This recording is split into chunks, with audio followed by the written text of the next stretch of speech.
अस्सलाम वालेकुम।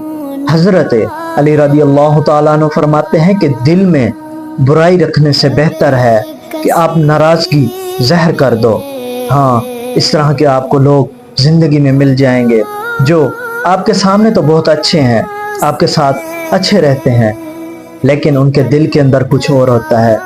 तो इसलिए हज़रत अली रज़ी अल्लाह तआला अन्हु ने फरमाया कि अपने दिल के अंदर नाराज़गी यानी कि उनके लिए बुराई रखने से बेहतर है आप अपने आप को उनके सामने अपनी नाराज़गी ज़हर कर दें, ताकि वो समझ सकें और आपको फिर राज़ी कर सकें, आपसे माफ़ी मांग सकें। अगर कोई उनसे गलती हुई है तो इस तरह उनको पता चल जाएगा कि ये हमसे नाराज़ है, तो फिर वो आपसे माफ़ी मांगने की कोशिश करेगा। हाँ, अगर आप दिल में रख के बैठेंगे तो इससे आपको भी तकलीफ़ होगी तो उसको भी तकलीफ़ होगी।